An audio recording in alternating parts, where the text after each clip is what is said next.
എല്ലാവർക്കും നമ്മുടെ ഇന്നത്തെ ക്ലാസ്സിലേക്ക് സ്വാഗതം. കഴിഞ്ഞ ക്ലാസ്സിൽ നാം നമ്മുടെ ടെക്സ്റ്റ് ബുക്കിലെ പേജ് നമ്പർ 187 ആദ്യത്തെ ചോദ്യമാണ് ചെയ്ത് നിർത്തിയത് അല്ലേ. ഇനി നമുക്കതിൽ രണ്ടാമത്തെ ചോദ്യമാണ് ചെയ്യാനുള്ളത് അല്ലേ. ഓക്കെ, എന്താണ് ചോദ്യം? അപ്പോൾ നമുക്ക് ചോദ്യത്തിലേക്ക് കടക്കുന്നതിന് മുമ്പ് മറ്റൊരു കാര്യം, പല കുട്ടികൾക്കും നമ്മുടെ ടെക്സ്റ്റ് ബുക്ക് സെക്കൻഡ് പാർട്ടിൻ്റെ ടെക്സ്റ്റ് ബുക്ക് കിട്ടിയിട്ടില്ല എന്ന് പറഞ്ഞു അല്ലേ. അതുപോലെ തന്നെ പലരും നമ്മളോട് അതിൻ്റെ PDF ചോദിച്ചിരുന്നു. അപ്പോൾ PDF ഇതുവരെ സൈറ്റിൽ അപ്ലോഡ് ചെയ്തിട്ടില്ല. എങ്കിലും നിങ്ങൾക്ക് നമ്മുടെ ടെലഗ്രാം ഗ്രൂപ്പിൽ ഒന്ന് കയറി കഴിഞ്ഞാൽ ഈ ചാപ്റ്ററിൻ്റെ, അതായത് ടാൻജൻറ്റ് എന്ന് പറഞ്ഞ ചാപ്റ്ററിൻ്റെ PDF നിങ്ങൾക്ക് അതിൽ നിന്ന് കിട്ടും. അപ്പോൾ നമുക്കിനി ചോദ്യം എന്താണെന്ന് നോക്കാം. Draw the rhombus with length of sides 5 cm and 1 angle 50 degree and draw it's in circle. ഒരു റോംബസ് വരയ്ക്കണം അല്ലേ. അതിൽ വശങ്ങളുടെ നീളം പറഞ്ഞിട്ടുണ്ട് 5 cm ആയിരിക്കണം വശങ്ങളുടെ നീളം. പിന്നെയോ ഒരു ആംഗിൾ 50 degree ആയിരിക്കണം. അപ്പോൾ വശങ്ങളുടെ നീളം 5 cm, ഒരു ആംഗിൾ 50 degree. ആ രൂപത്തിലുള്ള ഒരു റോംബസ് എന്ന് പറഞ്ഞാൽ അറിയാലോ, സമഭുജ സമാന്തരികം. അപ്പോൾ അത് വരച്ചിട്ട് പിന്നെ എന്ത് വേണം? അതിൻ്റെ ഇൻസർക്കിൾ വരയ്ക്കണം. അപ്പോൾ ഞാൻ കഴിഞ്ഞ ക്ലാസ്സിൽ പറഞ്ഞിരുന്നു, വളരെ ഇമ്പോർട്ടൻ്റ് ആയ ഒരു ചോദ്യമാണ് ഇൻസർക്കിൾ വരയ്ക്കുക അല്ലേ. അതുപോലെ തന്നെ അതിൻ്റെ റേഡിയസ് കാൽക്കുലേറ്റ് ചെയ്ത് ചെയ്യാനും നമ്മൾ ഇക്വേഷൻ പഠിച്ചിരുന്നു അല്ലേ. അപ്പോൾ അത് വളരെ ഇമ്പോർട്ടൻ്റ് ചോദ്യമാണ്. അപ്പോൾ നന്നായിട്ട് പഠിച്ചിരിക്കുക. അതേ രൂപത്തിലുള്ള ചോദ്യമാണ് ഇന്ന് നമുക്ക് ചെയ്യാനുള്ളത്. ഓക്കെ, അപ്പോൾ നമുക്കതൊന്ന് ചെയ്ത് നോക്കാം. അപ്പോൾ നമുക്ക് ആദ്യം എന്ത് ചെയ്യാം? ആദ്യം നമുക്ക് വശങ്ങളുടെ നീളം 5 cm എന്ന് പറഞ്ഞിട്ടുണ്ട് അല്ലേ. അപ്പോൾ നമുക്ക് ആദ്യം ഒരു വശം നമുക്ക് ആദ്യം വരയ്ക്കാം. 5 cm ഒരു വശം വരയ്ക്കാം. ഇനി ഒരു ആംഗിൾ 50 degree എന്ന് പറഞ്ഞിട്ടുണ്ട് അല്ലേ. അപ്പോൾ നമുക്ക് എന്ത് ചെയ്യാം? ഇവിടെ നിന്ന് 50 degree മെഷർ ചെയ്തിട്ട് ഒരു പോയിന്റ് നമുക്ക് മാർക്ക് ചെയ്യാം.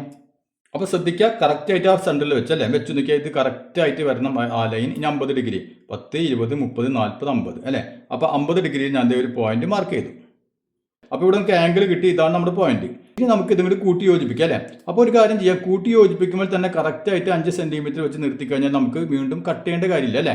അതല്ലെങ്കിൽ നമ്മൾ നീട്ടി വരച്ചിട്ട് പിന്നെ 5 cm അളന്നിട്ട് അവിടെ കട്ട് ചെയ്യേണ്ടി വരും അല്ലേ. അപ്പോൾ അത് നിങ്ങൾ ഇഷ്ടം പോലെ സൗകര്യം പോലെ ചെയ്യാം. അപ്പോൾ ഒന്നുകിൽ എന്ത് ചെയ്യാം, കറക്റ്റായിട്ട് സ്കെയിൽ വെച്ചിട്ട് കറക്റ്റായിട്ട് 5 cm തന്നെ വരയ്ക്കുക.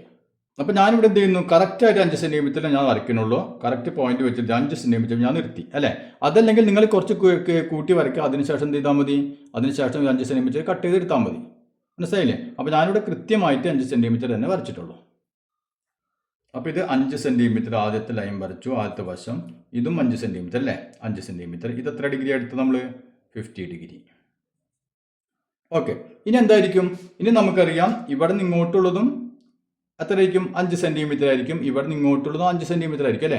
അപ്പോൾ എന്ത് ചെയ്താൽ മതി, കോമ്പസിൽ കൃത്യമായിട്ട് 5 cm നമ്മൾ മെഷർ ചെയ്തിട്ട് ഇവിടെ നിന്ന് ഇങ്ങോട്ട് ആർക്ക് വരയ്ക്കാം, ഇവിടെ നിന്ന് ഇങ്ങോട്ട് ആർക്ക് വരയ്ക്കാം. എന്നിട്ട് രണ്ടും തമ്മിൽ കൂട്ടി യോജിപ്പിച്ച് കഴിഞ്ഞാൽ നമുക്ക് എന്ത് കിട്ടി? റോംബസ് കിട്ടി. അപ്പോൾ ഞാൻ ഇതേ കോമ്പസിൽ കറക്റ്റായിട്ട് 5 cm എടുത്തിട്ടുണ്ട്. ഇനി എന്ത് ചെയ്യുന്നു? ഇവിടെ ഒരു ആർക്ക് വരയ്ക്കുന്നു, ആർക്ക് വരച്ചു. ഇനി അതേ അളവിൽ ഇവിടെ നിന്ന് ആർക്ക് വരയ്ക്കുന്നു അല്ലേ, ആർക്ക് വരച്ചു. രണ്ട് ആർക്കുകൾ തമ്മിൽ കൂട്ടിമുട്ടിയാലോ. ഇനി അവ തമ്മിൽ കൂട്ടി യോജിപ്പിച്ചാൽ നമുക്ക് എന്ത് കിട്ടി? ഇങ്ങനെ കൂട്ടി യോജിപ്പിച്ചാൽ നമ്മുടെ റോംബസ് കിട്ടി.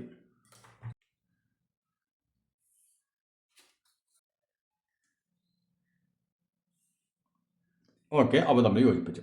ഇതാണ് നമ്മുടെ റോംബസ്. അടുത്ത എന്താ വേണ്ടിയുള്ളത്? ഇതിന് ഒരു ഇൻസർക്കിൾ വരയ്ക്കണം അല്ലേ. അപ്പോൾ നമുക്കറിയാം ഇൻസർക്കിൾ എങ്ങനെ വരയ്ക്കാൻ നമുക്കറിയാലോ. എന്ത് ചെയ്യണം? രണ്ട് ആംഗിളിന്റെ സമഭാജി വരയ്ക്കണം അല്ലേ. നമ്മൾ കഴിഞ്ഞ ക്ലാസ്സിൽ വരച്ചു. അപ്പോൾ രണ്ട് ആംഗിൾ സംഭാജിച്ചാൽ ഈ ആംഗിളിൻ്റെയും നമ്മൾ സമഭാജി വരച്ചാൽ അതൊരു പോയിന്റിൽ കൂട്ടിമുട്ടും. അവിടെ നിന്ന് ഇവിടേക്ക് പെർപെൻഡിക്കുലർ ഡിസ്റ്റൻസ് എടുക്കുക അല്ലേ. അത് റേഡിയസ് ആയിട്ട് ഒരു സർക്കിൾ വരച്ചാൽ നമ്മുടെ വിഷയം കഴിഞ്ഞു. പക്ഷേ ഇവിടെ നമ്മൾ ആ പണിക്കൊന്നും പോകേണ്ട കാര്യമില്ല. എന്തുകൊണ്ടാണ്? ഇത് ഒരു റോംബസ് ആണ്, സമഭുജ സമാന്തരികമാണ്. അപ്പോൾ മിക്കവാറും സാധാരണ പരീക്ഷയ്ക്ക് ചോദിക്കാൻ ത്രികോണങ്ങളായിരിക്കും സാധാരണ ചോദിക്കാറ്. പക്ഷേ ഇവിടെ ഇത് റോംബസ് ആയതുകൊണ്ട് എന്ത് ചെയ്താൽ മതി, റോംബസിന്റെ ഡയഗണൽസ്, അതായത് വികർണങ്ങൾ എന്തായിരിക്കും? ആംഗിളിനെ ബൈസെക്ട് ചെയ്യും. അത് റോംബസിന്റെ ഒരു പ്രത്യേകത ആണ്. മനസ്സിലായില്ലേ. അതായത് റോംബസിന്റെ വികരണങ്ങൾ നമ്മൾ ഡയഗണൽസ് വരച്ചു കഴിഞ്ഞാൽ, അതായത് ഈ മൂലയും കൂടി ഇങ്ങനെ വരച്ചു, കൂട്ടി വരച്ചു. അതുപോലെ ഇതും യോജിപ്പിച്ച് അടുത്ത ഡയഗണൽ വരച്ചു അല്ലേ. അപ്പോൾ ഇപ്പോൾ നമ്മൾ കൂട്ടിമുട്ടുമല്ലോ, ആ കൂട്ടിമുട്ടും അല്ലേ. അപ്പോൾ നമുക്കൊരു പോയിന്റ് കിട്ടും. പക്ഷേ ഈ ഡയഗണൽ എപ്പോഴും, ഒരു റോംബസിന്റെ ഡയഗണൽ എപ്പോഴും എന്തായിരിക്കും? ആംഗിളിനെ ബൈസെക്ട് ചെയ്യും, അതായത് ആംഗിളിനെ സമഭാഗം ചെയ്യും. അങ്ങനെയാണെങ്കിൽ നാം മുമ്പ് കഴിഞ്ഞ ക്ലാസ് ചെയ്ത പോലെ തന്നെ ഇവിടെ ഈ ആംഗിളിന് സമഭാജി വരയ്ക്കേണ്ട കാര്യമുണ്ടോ? കാര്യമില്ല. കാരണം എന്ത് ചെയ്താൽ മതി, ഈ വളരെ എളുപ്പത്തിൽ ഇതെന്ത് ചെയ്യാൻ മതി, ഈ വികരണങ്ങൾ, ഡയഗണൽസ് ഇങ്ങോട്ട് വരച്ചു കൊടുത്തു കഴിഞ്ഞാൽ അവ തമ്മിൽ കൂട്ടിമുട്ടും. ആ പോയിന്റിൽ നിന്ന് ഇങ്ങോട്ട് ഒരു പെർപെൻഡിക്കുലർ വരച്ചാൽ അത് റേഡിയസ് ആയിട്ട് നമുക്ക് സർക്കിൾ വരയ്ക്കാൻ പറ്റും. മനസ്സിലായല്ലോ. ഓക്കെ, അതല്ല ത്രികോണമാണ് ചോദിച്ചിരുന്നത്, എന്ത് വേണം? നാം കഴിഞ്ഞ ക്ലാസ്സിൽ ചെയ്ത പോലെ തന്നെ രണ്ട് ആംഗിളിനും എന്ത് വരയ്ക്കണം? സമഭാജി വരച്ചിട്ട് ആ പോയിന്റ് കണ്ടുപിടിക്കണം. അപ്പോൾ ഇവിടെ നമ്മൾ സമവാചി വരയ്ക്കേണ്ടതില്ല, കാരണം റോംബസ് ആയതുകൊണ്ട് ഇതിന് എന്ത് ചെയ്യുക, വികരണങ്ങൾ വരയ്ക്കുക. ഇപ്പോൾ വികരണങ്ങൾ വരച്ചല്ലേ, ഇവ ഈ പോയിന്റ് കൂട്ടിമുട്ടിയല്ലോ. ഓക്കെ, ഇനി എന്ത് ചെയ്യണം, ഇവിടെ നിന്ന് ഇങ്ങോട്ടുള്ള പെർപെൻഡിക്കുലർ ഡിസ്റ്റൻസ് തെറ്റരുത്, ഇവിടെ നിന്ന് ഇങ്ങോട്ട് കൃത്യമായിട്ട് 90 ഡിഗ്രിയിൽ ഇവ തമ്മിൽ യോജിപ്പിക്കുക. അപ്പോൾ ഈ നീളമാണ് റേഡിയസ്. ഇനി ഇത് കോമ്പസിൽ എടുത്തിട്ട് എന്ത് ചെയ്യുക, ഈ അളവ് എടുത്തിട്ട്, അപ്പോൾ ഞാൻ മുമ്പ് പറഞ്ഞിരുന്നു ഈ അളവ് എടുക്കുക, അതേ അളവ് തന്നെയാണ് ഇങ്ങോട്ടും നോക്കാം, ഒന്ന് വെച്ച് നോക്കാം ഇവിടെ കൂട്ടിമുട്ടുണ്ടോന്ന് അല്ലേ, ഈ 4 ഈ വശങ്ങളിലും ജസ്റ്റ് ഒന്ന് ടച്ച് ചെയ്യണ്ടോന്ന് നോക്കാം, അതല്ലെങ്കിൽ ചെറിയൊരു അഡ്ജസ്റ്റ്മെൻ്റ് ഒക്കെ ചെയ്ത് കൊടുക്കാം അല്ലേ, ഞാൻ കഴിഞ്ഞ ക്ലാസ്സിൽ പറഞ്ഞിരുന്നു അല്ലേ. അപ്പോൾ അതേ രൂപത്തിൽ എന്ത് ചെയ്യാം, ഈ റേഡിയസ് എടുത്തിട്ട് അതൊക്കെ ക്ലിയർ ആയതിനു ശേഷം ഇവിടെ കുത്തിയിട്ട് എന്ത് ചെയ്യാം, സർക്കിൾ അങ്ങോട്ട് വരച്ചു കൊടുക്കാം. ഓക്കെ, ഞാൻ ഇപ്പോൾ സർക്കിൾ കറക്റ്റായിട്ട് ഞാൻ എടുത്തിട്ടുണ്ട്. ഇനി എന്തെങ്കിലും ചെറിയ എറർ വല്ലതും സംഭവിച്ചു കഴിഞ്ഞാൽ നമ്മൾ മുട്ടാതിരിക്കുക, അല്ലെങ്കിൽ കുറച്ചുകൂടി കയറി നിൽക്കുള്ളൂ. നമ്മൾ കറക്റ്റായിട്ട് വരച്ചെന്താവും, കൃത്യമായിട്ട് നമുക്ക് സർക്കിൾ കിട്ടും. എന്തെങ്കിലും ചെറിയ മിസ്റ്റേക്ക് വന്നു കഴിഞ്ഞാൽ ചെറിയൊരു വ്യത്യാസം കാണിക്കും. ഇപ്പോൾ നോക്കിയേ, ഇപ്പോൾ ഈ 4 വശത്തും കൃത്യമായി മുട്ടിപ്പോകുന്നുണ്ട് അല്ലേ, ഇതാണ് ഇതിൻ്റെ ഇൻ സർക്കിൾ. ഇനി പരീക്ഷയ്ക്ക് ചിലപ്പോൾ ഇതിൻ്റെ റേഡിയസ് അളന്ന് എഴുതാൻ പറയും. അങ്ങനെ അളന്ന് എഴുതാൻ ചോദിക്കുകയാണെങ്കിൽ ഇത് അളന്നിട്ട് തന്നെ എഴുതണം, മനസ്സിലായോ. അതല്ലെങ്കിൽ നമുക്ക് വശങ്ങൾ തന്നിട്ട് റേഡിയസ് ചോദിക്കും, അല്ല അങ്ങനത്തെ ചോദ്യങ്ങൾ വരുന്നുണ്ട്, അതും സാധാരണ പരീക്ഷയ്ക്ക് ചോദിക്കാറുള്ളതാണ്. അപ്പോൾ ഇത് വരയ്ക്കുന്ന ഇത് മനസ്സിലായില്ലേ. ഇനി നമുക്ക് മൂന്നാമത്തെ ചോദ്യം ഒന്ന് ചെയ്ത് നോക്കാം. അപ്പോൾ ഇതാണ് നമ്മുടെ മൂന്നാമത്തെ ചോദ്യം. ഇവിടെ നമുക്ക് ഒരു ഫിഗർ തന്നിട്ടുണ്ട് അല്ലേ, ഇതേ രൂപത്തിലുള്ള ഒരു പടം തന്നിട്ടുണ്ട്. എന്നിട്ട് draw an equilateral triangle and draw a semi circle touching 2 of its sides as shown in the figure. സമഭുജ ത്രികോണം വരയ്ക്കുക. സമഭുജ ത്രികോണത്തിന്റെ അളവുകളൊന്നും നമുക്ക് തന്നിട്ടില്ല, അപ്പോൾ നമുക്ക് സൗകര്യമായ ഏതെങ്കിലും ഒരു അളവ് വെച്ചിട്ട് ഒരു സമഭുജ ത്രികോണം വരയ്ക്കുക. പിന്നെയോ അതിൻ്റെ 2 വശങ്ങളിൽ ടച്ച് ചെയ്യുന്ന ഒരു സെമി സർക്കിൾ, ഒരു അർദ്ധവൃത്തം ഇതിൽ കാണുന്ന പോലെ തന്നെ വരയ്ക്കുക അല്ലെ, ഇതേ രൂപത്തിൽ വരയ്ക്കുക. ഇതാണ് പറഞ്ഞിട്ടുള്ളത്. അപ്പോൾ നമുക്ക് ആദ്യം എന്ത് ചെയ്യാം, ആദ്യം നമുക്കൊരു ഈക്വലേറ്റഡ് ട്രയാങ്കിൾ വരയ്ക്കാം അല്ലേ. അപ്പോൾ അളവ് തന്നിട്ടില്ല, അപ്പോൾ എന്ത് ചെയ്യുക, ഒരു 7 സെൻറ്റിമീറ്റർ എടുത്തിട്ട് നമുക്കൊരു ഈക്വലേറ്റഡ് ട്രയാങ്കിൾ വരയ്ക്കാം. ഓക്കെ, അപ്പോൾ ഞാൻ നോക്കിയാൽ ഞാനൊരു 8 സെൻറ്റിമീറ്റർ എടുത്തു, ഒരു 8 സെൻറ്റിമീറ്റർ എടുത്തു, ഒരു വശം വരച്ചു. ഇനി ഈക്വലേറ്റഡ് ട്രയാങ്കിൾ വരയ്ക്കാൻ എന്ത് വേണം, ഇതേ അളവ് എടുത്തിട്ട് അല്ലേ നമ്മൾ നേരത്തെ ചെയ്ത പോലെ ഇവിടുന്ന് ആർക്ക് വരയ്ക്കുക, ഇവിടുന്ന് അതേ അളവ് തന്നെ 8 സെൻറ്റിമീറ്റർ അല്ലേ, ഇവിടെ എടുത്തിട്ട് ഇവിടെ ആർക്ക് വരയ്ക്കുക. അപ്പോൾ നമുക്ക് 3 വശം എന്ത് കിട്ടി, സെയിം അല്ലേ, 8 സെൻറ്റിമീറ്റർ വെച്ച് കിട്ടി. അതായത് ഒരു ഈക്വലേറ്റഡ് ട്രയാങ്കിൾ നമുക്ക് കിട്ടി. അതേ അളവിന് അല്ലേ 8 സെൻറ്റിമീറ്ററിൻ്റെ കൃത്യമായിട്ട് ഞാൻ എടുത്തു. എന്നിട്ട് എന്ത് ചെയ്തു, ഇവിടെ ഒരു ആർക്ക് വരച്ചു. ഇനി എന്ത് ചെയ്യുന്നു, അതേ അളവിൽ നോക്കിയാൽ ഇവിടെ കുത്തിയിട്ട് ഇവിടെ ഒരു ആർക്ക് വരച്ചു. അപ്പോൾ നമുക്ക് ഈ മൂന്നാമത്തെ പോയിന്റ് കിട്ടി അല്ലേ. അപ്പോൾ തമ്മിൽ കൂട്ടി യോജിപ്പിച്ചാൽ നമുക്ക് എന്ത് കിട്ടും, നമ്മുടെ ഈക്വലേറ്റഡ് ട്രയാങ്കിളിൻ്റെ കാര്യം കഴിഞ്ഞു. അപ്പോൾ തമ്മിൽ കൂട്ടി യോജിപ്പിച്ചു, അപ്പോൾ നമുക്ക് ഈക്വലേറ്റഡ് ട്രയാങ്കിളായി അല്ലേ. ഇനി എന്ത് വേണം, ഇനി ഈ ചിത്രത്തിലുള്ള പോലെ ഒരു സെമി സർക്കിൾ നമുക്ക് വരയ്ക്കണം. അപ്പോൾ ഇവിടെ നമുക്കറിയാം, ഇവിടെ നോക്കിയാൽ ഈ സെമി സർക്കിളിൻ്റെ സെൻറ്റർ അല്ലേ. അപ്പോൾ ഇവിടെ നിന്ന് ഇതിൻ്റെ റേഡിയസ് എന്തായിരിക്കും, ഈ സൈഡിലേക്കുള്ള പെർപെൻഡിക്കുലർ ഡിസ്റ്റൻസ് അല്ലേ. അതായത് ഇവിടെ നിന്ന് കൃത്യമായിട്ട് 90 ഡിഗ്രി എടുത്തു കഴിഞ്ഞാൽ ആ അളവായിരിക്കും ഇതിൻ്റെ റേഡിയസ് ആയിട്ട് വരാം അല്ലേ. അപ്പോൾ നമുക്ക് എന്ത് ചെയ്താൽ മതി, ഈ സൈഡിൻ്റെ കൃത്യമായ സെൻറ്റർ അല്ലേ, മിഡ് പോയിന്റ് എടുക്കുക. സെൻറ്റർ ഇവിടെ നമ്മൾ 8 എടുത്ത്, അപ്പോൾ 4 സെൻറ്റിമീറ്റർ നമ്മൾ പോയിന്റ് ഇവിടെ മാർക്ക് ചെയ്യാം. ഓക്കെ, ഇവിടെ 4 സെൻറ്റിമീറ്റർ, ഇതാണ് എൻ്റെ സെൻറ്റർ അല്ലേ, എൻ്റെ ഈ വശത്തിൻ്റെ സെൻറ്റർ. ഇനി ഇവിടെ നിന്ന് നമ്മുടെ റേഡിയസ് എന്തായിരിക്കണം, ഇവിടെ നിന്ന് ഈ വശം അല്ലെങ്കിൽ ഈ വശം ഇതിലേക്കുള്ള പെർപെൻഡിക്കുലർ ഡിസ്റ്റൻസ് ആയിരിക്കണം അല്ലേ. അപ്പോൾ നമ്മൾ എന്ത് ചെയ്യുക, അവിടെ നമുക്ക് സ്കോർ ഉപയോഗിച്ചുകൊണ്ട് കൃത്യമായിട്ട് ഈ പോയിന്റ് അല്ലേ, ഇതിൽ 90 ഡിഗ്രി വരുന്ന പോയിന്റ് ഏതെന്ന് നമുക്കൊന്ന് കണ്ടുപിടിക്കാം. അപ്പോൾ അതെങ്ങനെ കണ്ടുപിടിക്കുക, ഇവിടെ നോക്കിയാൽ സെറ്റ് സ്ക്വയർ കണ്ട, ഇത് ഈ വശത്തിന് കൃത്യമായിട്ട് നോക്കിയാൽ ഈ ലംബവശം അല്ലേ, ഇതാണ് സെറ്റ് സ്ക്വയറിൻ്റെ ലംബവശം, പെർപെൻഡിക്കുലർ സൈഡ്. അപ്പോൾ ഞാൻ നോക്കിയാൽ കൃത്യമായിട്ട് ഇതിന് നേരെ വെച്ചു, കറക്റ്റായിട്ട് വെച്ചിട്ട് നമ്മുടെ ഈ പോയിന്റിൽ കറക്റ്റായിട്ട് വരുന്നത് വരെ നീക്കി കൊടുത്തു കണ്ട. ഇപ്പോൾ നോക്കിയാൽ ഇപ്പോൾ ഈ വരയും നമ്മുടെ സെറ്റ് സ്ക്വയറിൻ്റെ ഈ വശവും കറക്റ്റ് പാരലൽ അല്ലേ, ഒരേപോലെ വന്നു. ഈ പോയിന്റ് നോക്കിയാൽ ഇവിടെ ടച്ച് കഴിഞ്ഞാൽ കൃത്യമായിട്ട് നമുക്ക് ഇങ്ങനെ വരച്ചു കഴിഞ്ഞാൽ ഈ ആംഗിൾ 90 ഡിഗ്രി ആയി, ശരിയല്ലേ. അപ്പോൾ ഈ പോയിന്റ് നമുക്ക് ഇവിടെ കിട്ടി, ഇവിടെ കൃത്യമായിട്ട് ഇവിടെ വളയാൻ പാടില്ല, അപ്പോൾ ആംഗിൾ മാറും. അപ്പോൾ ഇങ്ങനെ എത്തിക്കഴിഞ്ഞാൽ പിന്നെ ഇവിടെ പോയിന്റ് നമുക്ക് കൃത്യമായിട്ട് കിട്ടിക്കഴിഞ്ഞാൽ എന്ത് ചെയ്യാം, ഇവ തമ്മിൽ അങ്ങോട്ട് കൂട്ടി യോജിപ്പിച്ച് കൊടുക്കാം. ഇതാണ് നമ്മുടെ എന്തായിട്ട് വരിക, റേഡിയസ് ആയിട്ട് വരിക. നമ്മളെ ടാൻജന്റിൽ പഠിച്ചിട്ടുണ്ടല്ലേ, എങ്കിൽ എപ്പോഴും എന്തായിരിക്കും 90 ഡിഗ്രി ആയിരിക്കും നമ്മൾ പഠിച്ചിട്ടുണ്ടല്ലോ. അപ്പോൾ ഇവിടെ ഇതാണ് നമ്മുടെ റേഡിയസ്. ഇനി എന്ത് ചെയ്യാം, കോമ്പസ് എടുത്തിട്ട് ഈ കറക്റ്റായിട്ട് ഇത് മെഷർ ചെയ്തെടുത്തിട്ട് ഈ അളവിൽ സർക്കിൾ വരച്ച് എന്ത് കിട്ടും, ഇതിനെയും ടച്ച് ചെയ്ത് പോകും അല്ലേ. ഓക്കെ, നോക്കിയാൽ കറക്റ്റായി ഞാൻ റേഡിയസ് എടുത്തു അല്ലേ, റേഡിയസ് എടുത്തു. അപ്പോൾ ഒരു കാര്യം ഇപ്പുറത്തെ സൈഡിൽ കൂടി ഒന്ന് വെച്ച് നോക്കാം, അത് കറക്റ്റ് അല്ലേ ഒന്ന് വെച്ച് നോക്കാം. ഓക്കെ, അതിന് ശേഷം എന്ത് ചെയ്യാം, ഒരു സെമി സർക്കിൾ വരച്ചു കൊടുത്തു. ഓക്കെ, അപ്പോൾ ഇത് മനസ്സിലായില്ല. അപ്പോൾ ഇവിടെ ശ്രദ്ധിക്കേണ്ട ഒരേ ഒരു കാര്യം എന്താണ്, ഈ റേഡിയസ് എടുക്കലല്ലേ, റേഡിയസിൽ ഇതിന് അല്ലെങ്കിൽ ഈ വശം ഏത് വശത്തിനായാലും പെർപെൻഡിക്കുലർ ആയിട്ട് എടുത്തിട്ട് റേഡിയസ് നമ്മൾ എടുക്കുക അല്ലേ. ആ റേഡിയസിൽ ഒരു സെമി സർക്കിൾ വരച്ചാൽ കറക്റ്റായി. ക്ലിയർ ആയല്ലോ. ഇനി നമുക്ക് അടുത്ത ചോദ്യം ഒന്ന് ചെയ്ത് നോക്കാം. Calculate the radius of the incircle of the equilateral triangle with side 12 centimetre അല്ലേ. അതായത് ഈ സൈഡുകളുടെ നീളം, വശങ്ങളുടെ നീളം 12 സെന്റിമീറ്റർ ആയ ഒരു ഇക്വലേറ്റർ ട്രയാങ്കിൾ, സമഭുജ ത്രികോണം അല്ലെ. അപ്പൊ സമഭുജ ത്രികോണത്തിന്റെ ഇൻസർക്കിൾ, അന്തർവൃത്തത്തിന്റെ ആരം നമ്മൾ കണ്ടുപിടിക്കണം. ഇത് സമഭുജ ത്രികോണാണ് അല്ലെ, ഇക്വലേറ്റർ ട്രയാങ്കിൾ ആണ്. അപ്പൊ നോക്കിയേ, ഒരു ഇക്വലേറ്റർ ട്രയാങ്കിൾ എന്ന് പറഞ്ഞാൽ നമുക്കറിയാം അതിന്റെ 3 വശങ്ങളുടെ നീളം എന്തായിരിക്കും, തുല്യമായിരിക്കും അല്ലെ. അപ്പോൾ അതായത് ഇവിടെ ഇപ്പോൾ ഒരു വശത്തിന്റെ നീളം 12 സെന്റിമീറ്റർ തന്നിട്ടുണ്ട്.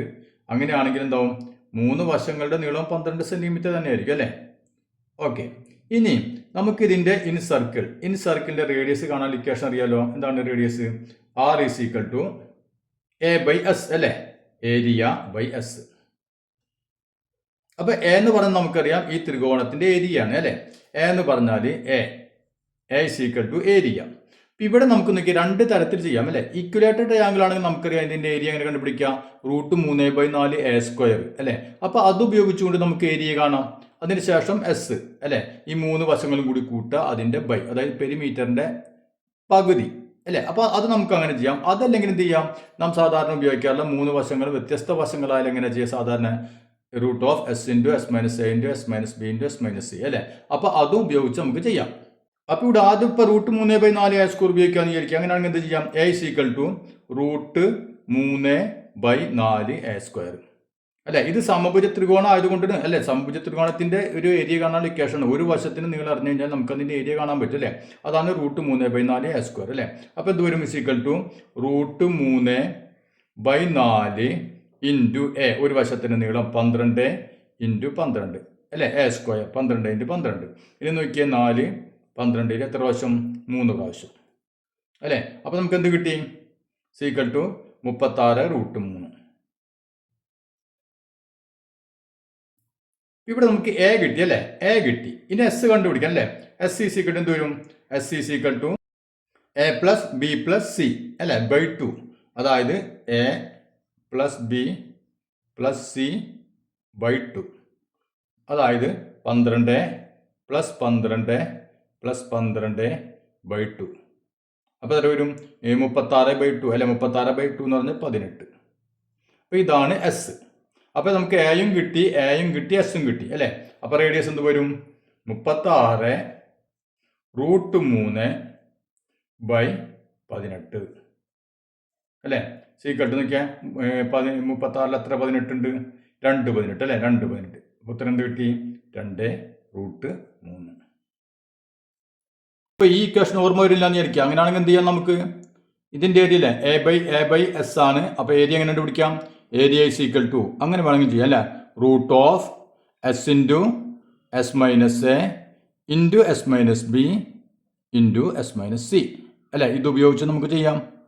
എന്ത് വരും, is equal to √S എത്രയാണ് നമുക്ക് കിട്ടിയത്, 18 കിട്ടി അല്ലെ. എസ് നമുക്ക് ഇത് 3 കൂടി കൂട്ടുക, അതിന്റെ ബൈ 2, അതാണ് എസ്. അപ്പൊ 18 കിട്ടി. 18 ഇൻറ്റു നോക്കിയേ, 18 S - A 18 നിന്ന് 12 കുറയ്ക്കാം അല്ലെ. 18 നിന്ന് 12 കുറച്ച് നമുക്ക് എത്ര കിട്ടും, 6 ഇൻറ്റു വീണ്ടും S - B 18 നിന്ന് 12 തന്നെ അല്ലെ, 6 ഇൻറ്റു വീണ്ടും S - C 18 നിന്ന് 12 കുറയ്ക്കുക 6. ഇപ്പം ഇങ്ങനെ കിട്ടി അല്ലേ. ഇവിടെ നോക്കിയാൽ നമുക്ക് വളരെ എളുപ്പത്തിൽ എങ്ങനെ ചെയ്യാൻ പറ്റും നോക്കിയാൽ, 18 നമുക്ക് 18 6 × 3 എന്ന് എഴുതാം അല്ലേ, 6 × 3 എന്ന് എഴുതാം. അപ്പം നോക്കിയാൽ അപ്പോൾ ഇവിടെ 4 6 കിട്ടി അല്ലേ. അല്ലെങ്കിൽ ഗുണിച്ചിട്ട് നമ്മൾ റൂട്ട് കണ്ടുവരും. അതിനുള്ള എളുപ്പം എന്താ, 3 × 6 ആണ് 18 അല്ലെ, 3 × 6 18 ശരിയായില്ലേ. ഇനി ഇവിടെ നോക്കിയേ, 6 × 6 × 6. ഇനി നമുക്ക് എളുപ്പത്തിൽ എന്ത് ചെയ്യാം, റൂട്ട് കളയാൻ വേണ്ടി എന്ത് ചെയ്യാം, ഈ ഒരു ജോഡിയിൽ നിന്ന് ഓരോന്നിനെ പുറത്തെടുക്കുക അല്ലേ. ഇപ്പം 2 6 ഉണ്ട്. അപ്പം 2 6 നിന്ന് 1 6 പുറത്ത് പോകുന്നു, റൂട്ടിന്റെ പുറത്ത് പോകുന്നു. ഇനി ഇവിടെ 2 6 ഉണ്ട് അല്ലെ, 2 6 ഉണ്ട്. ഈ 2 നിന്ന് ഒരാൾ കൂടി പുറത്ത് പോകുന്നു. ഇനി ബാക്കി അകത്താരുണ്ട്, √3. ക്ലിയർ ആയില്ലേ. C equal to 6 × 6 36 √3. അതല്ലെങ്കിൽ എന്ത് ചെയ്യണം, ഇവ ഗുണിച്ചിങ്ങായിട്ട് അതിന്റെ റൂട്ട് കാണണം. അപ്പൊ നമുക്ക് ഏരിയ കിട്ടി അല്ലെ. എസ് നമ്മൾ ഓൾറെഡി കണ്ടുപിടിച്ചിട്ടുണ്ടല്ലോ, എത്രയാണ്, S/2 അല്ലെ, 18 കിട്ടി.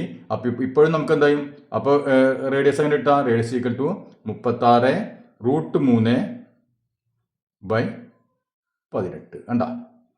അപ്പോൾ നമുക്ക് ഒന്നുകിൽ ഈ ഇക്വേഷൻ ഓർമ്മയില്ലെങ്കിൽ ഇത് ഉപയോഗിക്കായിരിക്കും കൂടുതൽ എളുപ്പം അല്ലേ. √3/4 അത് ഉപയോഗിച്ചുകൊണ്ട് നമ്മൾ ഏരിയ കാണാം ബൈ എസ്. ഞാൻ അത് ഓർമ്മയില്ലെങ്കിൽ എന്ത് ചെയ്യാം, √(s)(a)(s)(b)(s)(c) അല്ലേ. അപ്പോൾ ആ ഇക്വേഷൻ ഉപയോഗിച്ചാൽ നമുക്ക് ഉത്തരം കിട്ടും. 36√3 കണ്ടില്ലേ, ഏരിയ നമുക്ക് കിട്ടും. ക്ലിയർ ആയില്ലേ? ഓക്കെ. അപ്പോൾ ഇന്നത്തെ ക്ലാസ് എല്ലാവർക്കും മനസ്സിലായി കരുതുന്നു. ഇനി നമുക്കിതിൽ ബാക്കി ചോദ്യങ്ങൾ അടുത്ത ക്ലാസ്സിൽ ചെയ്യാം.